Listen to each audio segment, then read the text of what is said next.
कई सेंचुरीज से बहुत सी रहस्यमयी और अजीब घटनाएं घटती आ रही हैं और इन घटनाओं का साइंटिफिक एक्सप्लेनेशन अभी तक मौजूद नहीं है। कुछ घटनाएं ऐसी भी है जो हमें बार बार ये हिंट देने की कोशिश करती है कि रियली में पैरेलल यूनिवर्स एग्जिस्ट करता है। और ऐसी ही एक रहस्यमयी घटना पेरिस में रहने वाली एक विमेन कैरोल चेस मैकलहिनी के साथ घटा था, जिसे सुनकर आप चौंक जाओगे और आपकी आंखें फटी की फटी रह जाएंगी। तो इस चौंका देने वाली वीडियो को लास्ट तक जरूर देखना, क्योंकि लास्ट में आप सिर्फ यही बोलोगे दैट्स अद्भुत। और ये चैनल अभी नया है तो इस चैनल को भी सब्सक्राइब जरूर कर देना, क्योंकि आगे आपको बहुत मज़ा आने वाला है। जब कैरोल एक दिन अपने घर वापस लौट रही थी तो सैन बर्नार्डिनो के एक रोड साइड साइन बोर्ड पे उसने देखा कि रिवर साइड नियर बाई लिखा हुआ है। इसे पढ़कर वो उस रिवर साइड पे जाने के बारे में सोचने लगी, क्योंकि ये वही जगह था जहाँ पे उसने अपना बचपन गुजारा था और जहाँ पे वो अपने दादा दादी के सुपरविजन में पली बड़ी थी। ठीक है, तो ये सोचकर कि वहाँ जा कर के वो अपने ओल्ड मेमोरीज को रिकॉल करेगी, वो वहाँ चली गई। फिर जब वो वहाँ गई तो वहाँ पे जो उसने देखा उसे सुनकर आप चौंक जाओगे, क्योंकि वो एक बहुत ही अजीब दृश्य था। जब वो वहाँ गई तो उसने देखा कि वहाँ पे जो कुछ भी था उस वक्त वो बिल्कुल चेंज हो गया था। मतलब कि जब वो बचपन में रहा करती थी तब का जो दृश्य था वो बिल्कुल चेंज हो चुका है, मतलब सब कुछ बदल चुका है अचानक से। फिर वो इसे देख करके थोड़ा कंफ्यूज हो गई कि वो इसी जगह पर रही है पहले, लेकिन अब अचानक से इतना चेंज कैसे आ सकता है। और यहीं सोचते सोचते उसने डिसाइड किया कि पास ही के स्ट्रीट में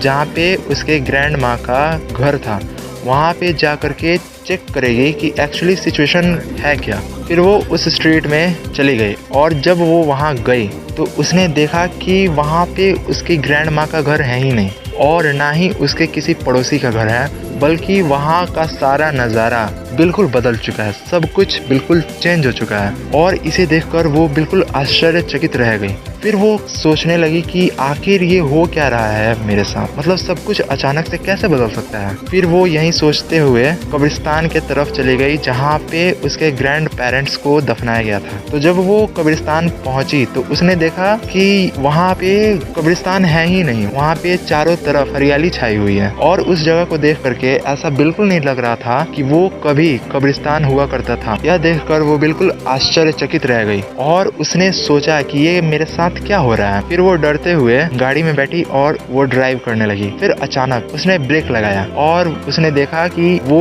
यूनिवर्सिटी एवेन्यू पहुंच गई है। यूनिवर्सिटी एवेन्यू उस वक्त का ऐसा जगह था जहाँ पे होटल और रेस्टोरेंट हुआ करते थे। फिर जब उसने अपने कार से बाहर झांक कर देखा तो वहाँ के लोग बहुत ही अजीब बिहेव कर रहे थे और वे बहुत ही अजीबोगरीब तरह के कपड़े पहने हुए थे और बहुत ही अजीब भाषाएं बोल रहे थे और दिखने में भी बहुत अजीब दिखते थे। इसे देखकर वो डर गई और उसने सोचा कि अगर मैं कार से उतरूंगी तो हमेशा के लिए हो सकता है यहाँ पे मैं ट्रैप हो जाऊं। इसलिए वो 2 घंटे तक कार में ही बैठी और फिर फाइनली उसने डिसाइड किया कि वो वापस यहाँ से अपने घर चली जाएगी और ठीक उसने वैसा ही किया। फिर जब वो घर पहुंची तो उसके 2-3 साल बाद उसके फादर की मृत्यु हो गई और उसके जो पड़ोसी थे उन्होंने कहा कि कैरोल के जो फादर हैं उनका डेड बॉडी उसी जगह पे दफनाया जाएगा जहाँ पे कैरोल के ग्रैंड पेरेंट्स के डेड बॉडी को दफनाया गया है। इसलिए कैरोल ने अपने फादर की डेड बॉडी को लेकर के उस कब्रिस्तान में चली गई जहाँ पे उसके ग्रैंड पेरेंट्स का डेड बॉडी दफनाया गया था। फिर जब वो वहाँ गई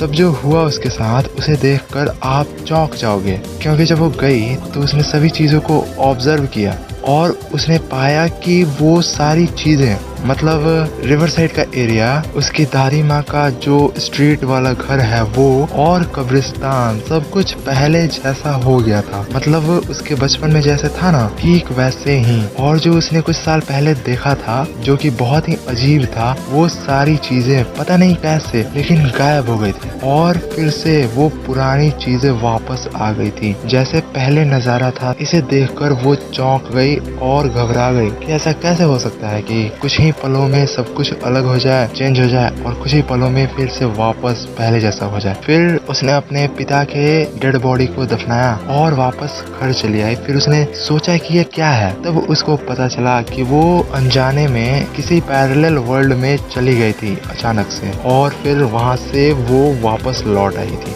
ये इवेंट बिल्कुल रियल है, तो प्लीज इसे आप वर्चुअल स्टोरी मत मानना। ये एक सच्ची घटना है और ये इवेंट इस बात की तरफ इशारा करता है कि एक्चुअल में पैरेलल यूनिवर्स जैसी चीज़ें होती हैं और सच में पैरेलल यूनिवर्स या फिर आप कह लो पैरेलल वर्ल्ड एग्जिस्ट करता है। और मज़े की बात यह है कि आप अननोइंगली या फिर अनजाने में ही सही लेकिन कभी पैरेलल वर्ल्ड में भी जा सकते हो और मे भी वापस भी आ सकते हो। चांसेस 50-50 होती है, आप वापस आ भी सकते हो और नहीं भी। लेकिन रियली गाइस, पैरेलल यूनिवर्स सच में बहुत ही ज़्यादा रहस्यमय जगह है जिसके बारे में साइंटिफिक एक्सप्लेनेशन मौजूद नहीं है और ना ही इसे अभी 100% श्योरिटी के साथ बोला जा सकता है कि पैरेलल यूनिवर्स सच में एग्जिस्ट करता है या नहीं। दैट्स अद्भुत। तो आपको ये रहस्यमय रियल स्टोरी जान करके कैसा लगा कमेंट करके जरूर बताना और अगर आपके दिमाग में कोई क्वेरी हो तो कमेंट सेक्शन में जरूर बताना और इस वीडियो को लाइक एंड शेयर भी जरूर कर देना और अगर आपने अभी तक हमारे चैनल को सब्सक्राइब नहीं किया है तो सब्सक्राइब जरूर कर देना और बेल आइकन को भी ऑन कर देना।